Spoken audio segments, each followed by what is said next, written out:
Have you ever noticed your hand shaking slightly when holding a cup or trying to thread a needle?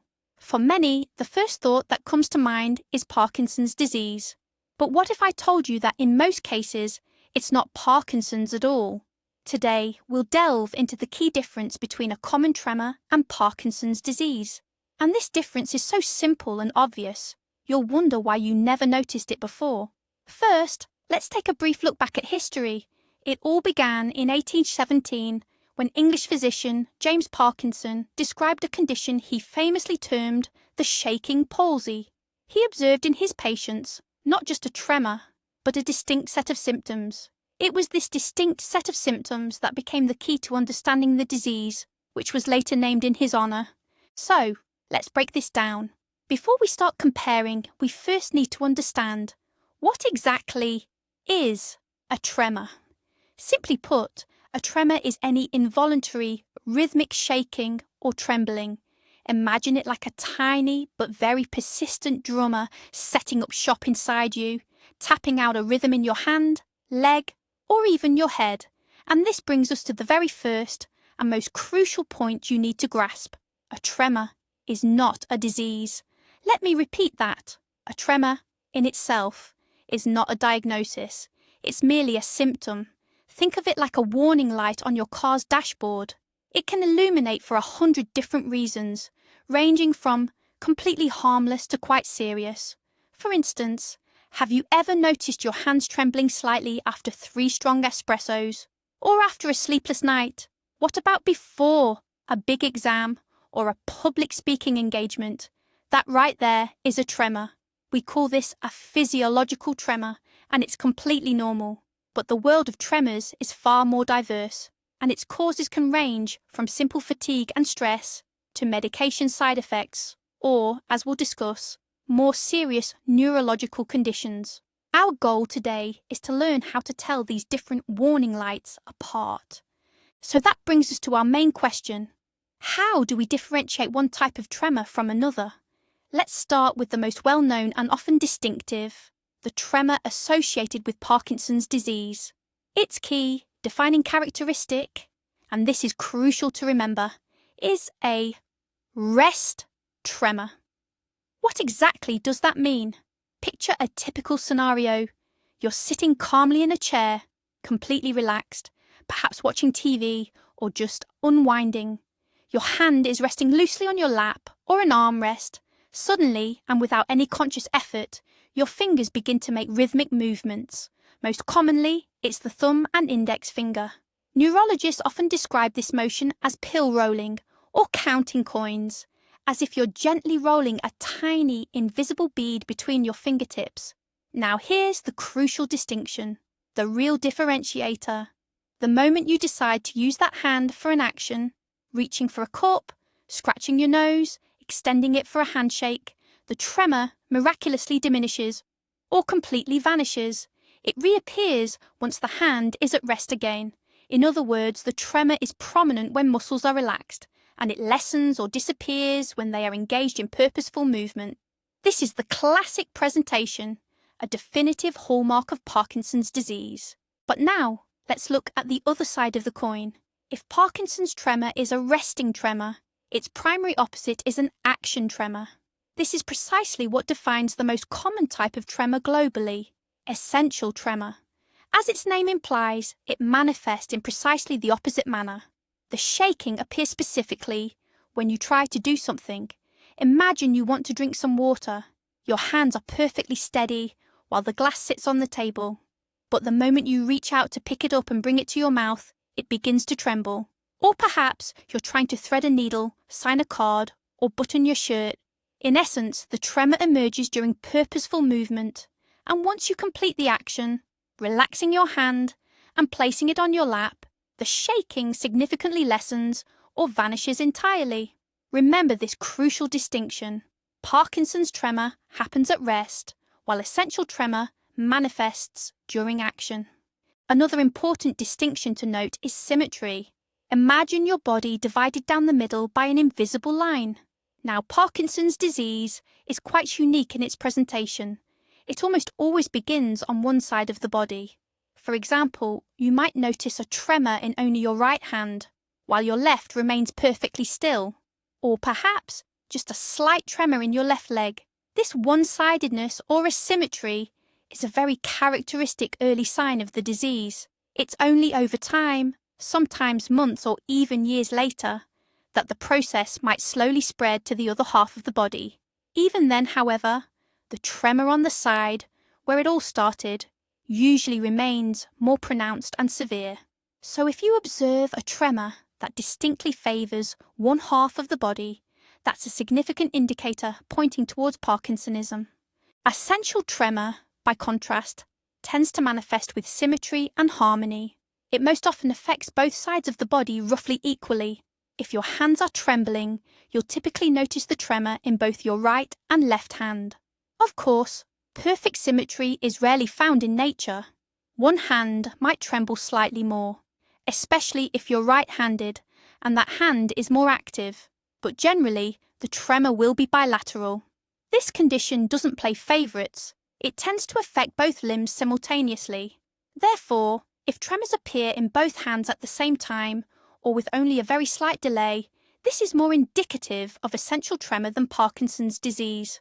But what about the speed and amplitude of these tremors? Imagine our hands as pendulums. The tremor in Parkinson's disease is much like the pendulum of a large old grandfather clock. Its movements are typically quite slow, rhythmic, and have a wide, sweeping amplitude. The frequency of these oscillations is approximately 4 to 6 movements per second. This is clearly noticeable even in the earlier stages of the disease. It's not just something the person feels, it's clearly visible to others. It's not a fine tremor or a subtle vibration, but a distinct, slow and rhythmic shaking, particularly noticeable in the fingers or hand. Essential tremor, on the other hand, can be likened to the rapid fluttering of a hummingbird's wings. It's often faster, more subtle, and has a smaller amplitude. Its frequency is higher, typically ranging from 6 to 12 movements per second. Initially, it might not manifest as an obvious tremor, but rather as an internal vibration or a very subtle quivering. From an external perspective, it might not even be readily apparent. Individuals might report difficulty performing fine motor tasks, but without the pronounced sweeping arm movements often seen in Parkinson's. Of course, over time, the amplitude of essential tremor can increase, but its initial characteristic of being a fast and fine tremor often persists. Now for the crucial insight. Parkinson's disease has a set of inseparable companions, always present alongside it. While tremor is often the most noticeable symptom, it's just one of them. It's almost always accompanied by at least 3 other key signs. The first is muscle rigidity or stiffness. Patients find it difficult to initiate movement. Their body can feel stiff and inflexible, almost as if it's frozen. The second is slowness of movement, known medically as bradykinesia. All daily actions, walking, dressing, eating, are performed very slowly, as if in slow motion. And the third is impaired balance, often called postural instability. Patients may begin to shuffle their feet and have difficulty turning. This combination of 4 symptoms forms the core of Parkinson's disease. Essential tremor is, at its heart, a solitary condition. In the vast majority of cases beyond the tremor itself, people experience no other significant symptoms. There is no muscle rigidity, nor any slowness of movement. Individuals can walk quickly, run, and easily rise from a chair.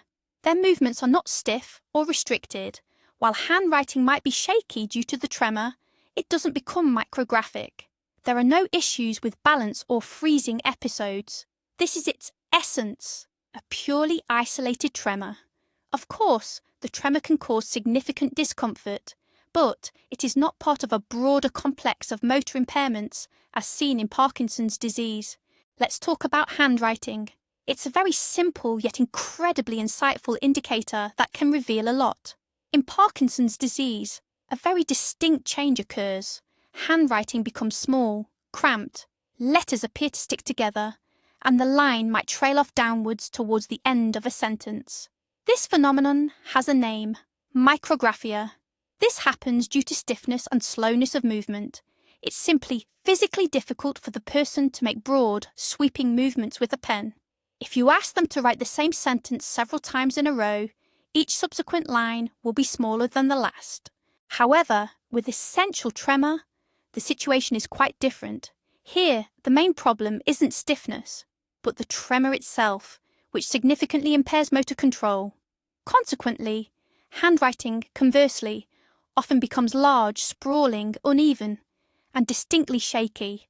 Individual letters might appear disproportionately large and angular. It's as if the person attempts to overcome the tremor by making broader movements, but this often results in a significant loss of neatness and precision. Unlike the micrographia characteristic of Parkinson's, letter size here does not diminish. Instead, it can actually increase. The handwriting simply becomes untidy and uncoordinated, rather than appearing small and compressed. What about the voice? This is another subtle yet crucial indicator. In Parkinson's disease, the general stiffness and slowed movements also impact the muscles responsible for speech. The voice often becomes quiet, monotonous, lacking in intonation and emotional expression. This particular speech pattern is known as hyperphonia. Patients frequently speak in a quiet, muffled way, as if talking to themselves, and may struggle significantly to project their voice. Speech can become slurred and indistinct. Sometimes the pace of speech may even accelerate, with words blending into an unintelligible stream. When essential tremor affects the muscles of the larynx and vocal cords, the voice also changes, but in a very distinct way. It doesn't become quiet or monotonous. Instead, the voice becomes tremulous. This is particularly noticeable when someone tries to speak slowly or sustain a single sound, like holding out an R note. You'll hear a distinct, rhythmic tremor in the voice. It sounds similar to the voice of a very elderly person or someone who is extremely nervous.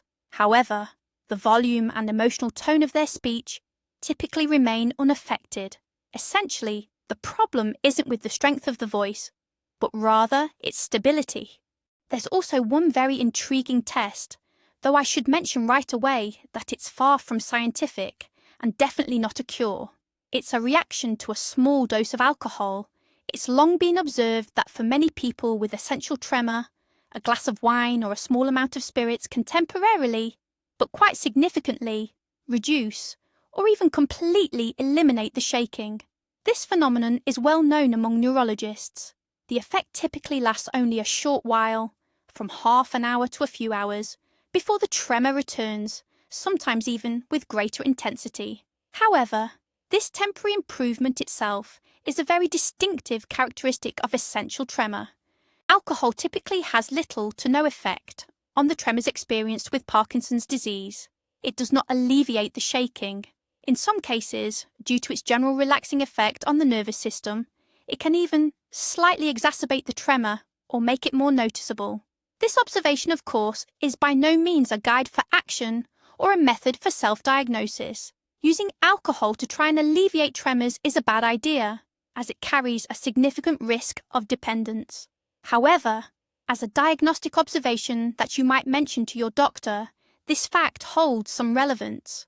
Now let's discuss genetics and family history. Essential tremor often runs in families. It has a strong genetic predisposition. If you ask someone with essential tremor if their parents or grandparents also had shaky hands, more than half will say yes. This condition is known as an autosomal dominant disorder. In simple terms, if one parent carries the gene, there's a 50% chance they'll pass it on to each child. So if trembling hands are a common occurrence in your family, that's a significant indicator of essential tremor.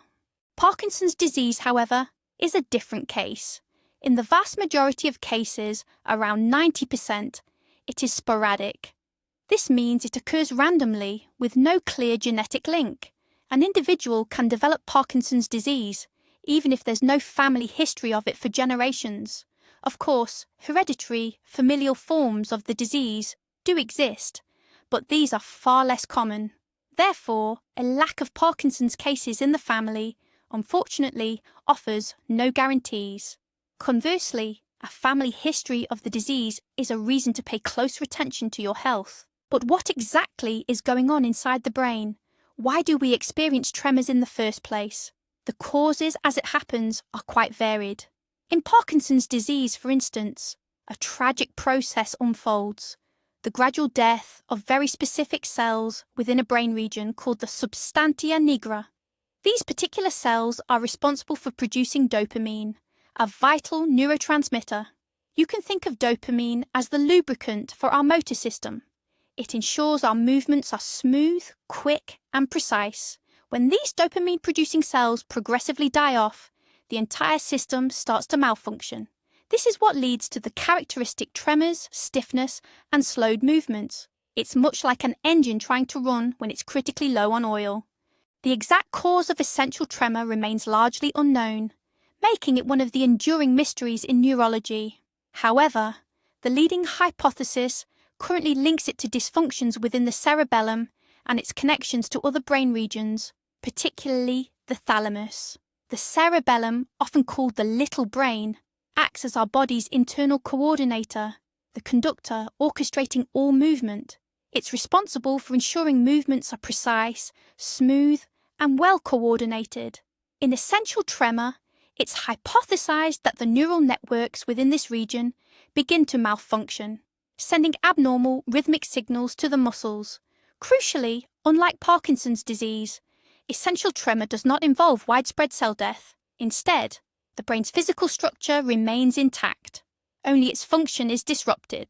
And finally, the most crucial and undeniable point, all those differences we've discussed, the nature of the tremor, its symmetry, changes in handwriting, voice alterations, these are merely guideposts.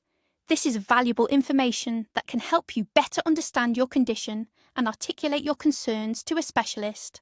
But under no circumstances should you self-diagnose based on online videos. Only a qualified neurologist can definitively answer the question, is it Parkinson's or simply a tremor? They will conduct a thorough examination, evaluate all your symptoms comprehensively, and check your reflexes and muscle tone. Occasionally, to confirm a diagnosis, additional tests might be necessary, such as a specialized brain scan called a DAT scan, which assesses dopamine levels in the brain. Self-diagnosis in this context is dangerous, as it can lead to unnecessary panic or, conversely, to a loss of precious time if a serious condition is truly present. And now, we've reached the crucial point, the aha moment. The key distinction you need to understand isn't just about the nature of the tremor itself. The main difference is that with essential tremor, the tremor is the entire condition. It can be annoying and interfere with daily life, but it's not a progressive neurodegenerative disease. However, with Parkinson's disease, tremor is just the tip of the iceberg. It signals a deeper, more serious process happening in the brain, affecting not only movement but also mood, sleep, and even your sense of smell. Understanding this completely changes how you view the symptom. In one case, we're managing a tremor. In the other, we're addressing a complex disease. So, let's summarize. A resting tremor that starts on one side of the body and is accompanied by stiffness is a serious reason to see a doctor and suspect Parkinson's disease. On the other hand, a tremor in both hands that appears with movement and isn't accompanied by other symptoms is most likely essential tremor.